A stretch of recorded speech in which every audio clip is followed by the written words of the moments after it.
ரோட்டோரமாக ஒரு அண்ணன் நொங்கு வித்துட்டு இருந்தார். Note this point. நம்ம குழந்தைகள்லாம் நம்மளை மதிக்கலன்னு சொல்கிறீங்க இல்லையா, அதுக்கு என்ன காரணம்? வீரம் இருந்தால் தில்லு இருந்தால் மளிகை கடையில் வாங்குறீங்க இல்லையா, பெரிய டிபார்ட்மெண்டல் ஸ்டோரு பொருளையே, அங்கே போய் கம்மி பண்ணி கேளுங்க. அதுக்காக இன்னொரு 6 வருஷம் உட்காந்து வித்துட்டு இருப்பாங்கங்க. எண்ணெய் தேய்த்து குளித்தால் மட்டுமே உடம்பில் கால்சியம் ஒட்டும். இங்கே பாருங்க, மசில் விரிஞ்சு சுருங்கிறது கால்சியங்க. சில பேத்துக்கு அப்பெண்டிக்ஸ் இல்லை, சில பேத்துக்கு கால் பிளேடர் இல்லை, சில பேத்துக்கு தைராய்டு இல்லை, சில பேத்துக்கு மார்பு இல்லை. இவங்க என்ன பண்ணுறாங்க, எதாக இருந்தாலும் சரி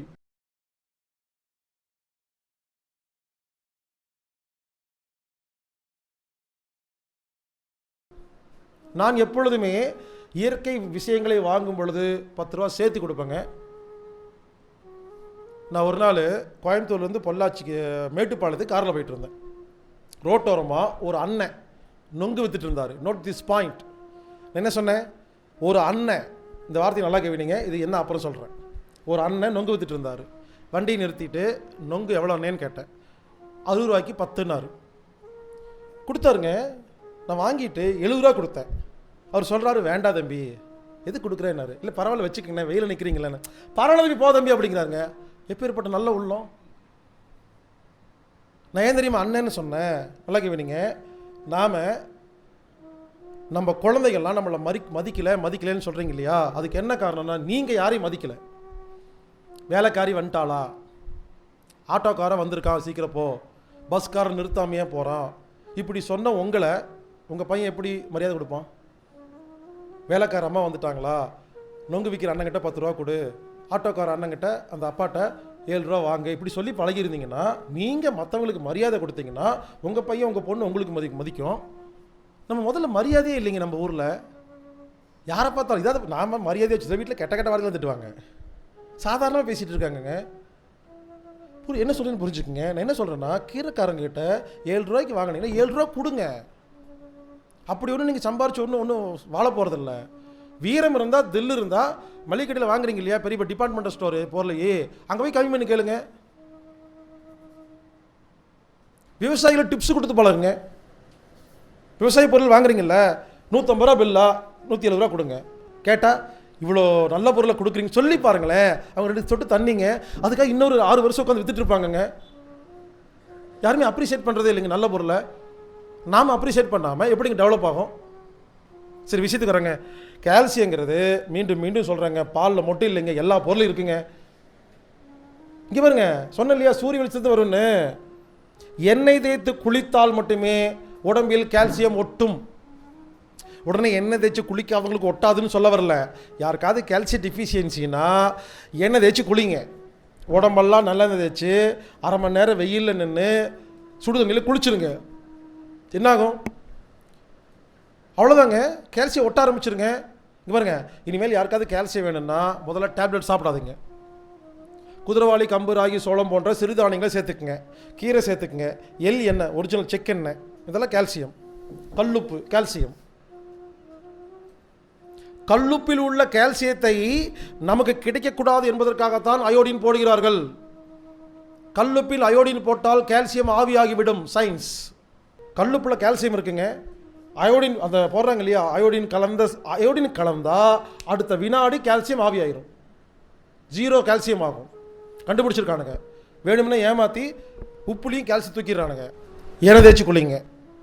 சிறுதானியம், கம்பு, ராகி, சோளம், இந்த குதிரைவாளி, அதுக்கப்புறம் கீரை அதெல்லாம் சேர்த்திக்குங்க.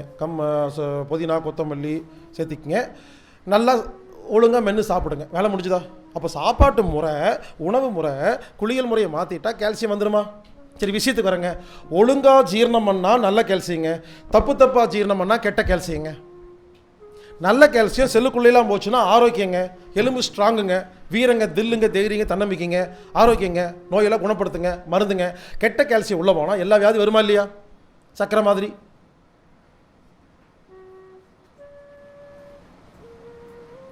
கெட்ட கால்சியம் உள்ளே போச்சுன்னு வச்சுக்கோங்களேன், இந்த உறுப்புக்கு தைராய்டு, இது என்ன பண்ணும்? எப்படி சக்கரை அதிகமானால் லிவரை எடுத்துகிட்டு போய் பிரெயினில் மசிலில் வைக்குதோ, கால்சியம் அதிகமானால் தைராய்டு எடுத்துகிட்டு போய் எலும்பில் வச்சிரும். அப்போ கெட்ட கால்சியம் அதிகமானவுடனே தைராய்டு எடுத்துகிட்டு போய் எலும்பில் வச்சா என்னாகும்? எலும்பு பாதிக்குது, கழுத்து வலிக்குது, கழுத்து சுத்தமாக வலிக்குது, கழுத்து வலி, சர்வைக்கல் ஸ்பைனோட்டிஸ், மூட்டு தேய்மானம், மூட்டு வலிக்குது, கெண்டைக்கால் வலிக்குது, இது இடுப்பு வலிக்குது, எலும்பு தேஞ்சு போச்சு, முதுகெலும்பு L1 A1 E1 Z1 B1. ஏங்க புரிஞ்சு என்ன சொல்கிறேன்? எல்லா வியாதிகளுக்கும் அடிப்படை காரணம் கால்சியம் ஒழுங்காக ஜீரணமாகாததே. பல்லு தேஞ்சு போகிறது, பல்லு கெட்டு போகிறது, ஏங்க எல்லாமே கால்சியம் தாங்க. எப்படி குளுக்கோஸால் எல்லா செல்லும் வாழுதோ கால்சியத்தால் எல்லா செல்லும் வாழுதா இல்லையா? அப்போ அது கால்சியம் சம்மந்தப்பட்ட 500 நோய் வருமா இல்லையா? இவருங்க சர்க்கரை கெட்டு போனால் சர்க்கரையும் 100 வியாதியும், கால்சியம் கெட்டு போனால் கால்சியம் 100 வியாதி. இவருங்க மசில் விரிஞ்சு சுருங்கிறது கால்சியங்க. இந்த மாதிரி கையப்படி ஆட்டுறேன் பார்த்தீங்களா, இங்கே இருக்கிற மசில் விரியுதா சுருங்குதா? இதை செய்கிறது தைராய்டு கால்சியங்க. அப்போ என்ன ஆகும்? கால்சியம் ஒழுங்காக ஜீரணமாகலைன்னா விரியாது சுருங்காது.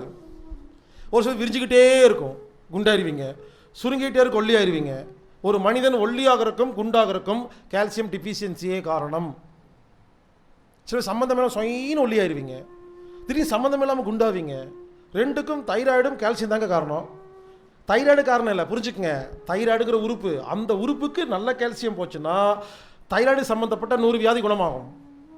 இவங்க என்ன பண்ணுவாங்க? தைராய்டு தான் தப்புன்னு சொல்லி அதை தூக்கிடுவாங்க. நம்ம டாக்டர்கள்லாம் பிரகாஷ்ராஜ் மாதிரியே இருப்பாங்க. தூக்கிடு, வெட்டிடு, எடுத்துரு அப்படின்ட்டே இருப்பாங்க. இப்போல்லாம் யார்கிட்டையுமே ஸ்பேர் பார்ட்ஸே இல்லை. சில பேர்த்துக்கு அப்பெண்டிக்ஸ் இல்லை, சில பேர்த்துக்கு கால் பிளேடர் இல்லை, சில பேர்த்துக்கு தைராய்டு இல்லை, சில பேர்த்துக்கு மார்பு இல்லை. இவங்க என்ன பண்ணுறாங்க? எதாக இருந்தாலும் சரி, எதுக்கு பிரச்சனை இருந்தால் தானே பிரச்சனை, தூக்கிடலாம், வராதே. தூக்கிறது வைத்தியம் இல்லை, சரி பண்ணுறதா வைத்தியம். பிளான் பண்ணி என்ன பண்ணுறாங்க தெரியுமா? ஒரு உறுப்பை தூக்கிட்டோம்னா அந்த உறுப்புனால பல்வேறு உறுப்புகள் பாதிக்குமா? இதாங்க பிளான். இனிமேல் சரி போனது போகட்டும், இருக்கிறத வச்சு காப்பாற்றிக்குவோம். புரிஞ்சுக்கங்க. இது என்ன புரியுது? கால்சியம் ஒழுங்கா ஜீரணமாகாட்டி எலும்பு, தைராய்டு, குண்டு ஒல்லி, பல்லு, ரொமேட்டட் ஆர்த்தரைட்டிஸ்லேருந்து 100 வியாதிகளுக்கு ஒரே காரணம் கால்சியம் ஒழுங்கா ஜீரணம் ஆகாததே. அப்போ அதுக்கு என்ன செய்யணும்? எண்ணெய் தேய்ச்சி குளிக்கணும், சிறுதானியம், கீரை, எள்ளெண்ணெய் சாப்பிட்ணும். அதுக்கப்புறம் நான் சொல்ல போகிறேன் எப்படி சாப்பிட்ணுன்னு. நான் சொல்கிற மாதிரி சாப்பிட்டீங்கன்னா உணவில் உள்ள கால்சியம் உடம்பில் ஒட்டும். கால்சியத்துக்கு தனி எதையுமே சாப்பிட வேண்டாங்க. எல்லா பழங்கள் எல்லா காய்கறிலையும் கால்சியம் இருக்குதுங்க. இதுக்கு தனியல் உணவெல்லாம் கிடையாது. இருக்கிற உணவு ஒழுங்காக சாப்பிட்டா போதுங்க. எனவே புரிந்து கொள்ளுங்கள், இனிமேல் கால்சியம் சம்பந்தப்பட்ட 100 வியாதிக்கு என்ன வைத்தியம்? ஒழுங்காக கால்சியத்தை ஜீரணம் செய்து நல்ல கால்சியத்தை ரத்தத்தை கலக்குவதே. பிராணிக் ஹீலிங் முத்ரா, இது இரண்டையும் இணைத்து பிராண முத்ரா சிகிச்சைன்னு சொல்லி ஒரு ட்ரைனிங் கிளாஸ் ஏற்பாடு பண்ணியிருக்குதுங்க. மார்ச் மாதம் 13ஆம் தேதி முதல் 17ஆம் தேதி வரை. இதை உங்களுக்கு கற்றுக் கொடுப்பவர் உலுஜி தியானம் நடத்தும் வேதாஜி அவர்கள். மாலை 7 மணி முதல் 9 மணி வரை. பிராண சிகிச்சை மற்றும் முத்ரா சிகிச்சையை கற்றுக் கொடுப்பதற்கு ஒரு வகுப்பு ஏற்பாடு செய்யப்பட்டுள்ளது. இதற்கு கட்டணம் ரூபாய் 1000. தெளிவாக கற்றுக்கொள்ளலாம், யார் வேணாலும் கற்றுக்கலாம். 96 29 55 03 77 அப்படிங்கிற எண்ணுக்கு தொடர்பு கொண்டு புக் பண்ணிட்டு கலந்துக்குங்க. பிராண முத்ரா ட்ரைனிங் கற்றுக்கொள்ளுங்கள். உங்களுக்கு நீங்களே செல்ஃப் ஹீலிங், சுய சிகிச்சை செய்து கொள்ளுங்கள். பல்லாண்டு வாழுங்கள். இப்படிக்கு ஹீலர் பாஸ்கர்.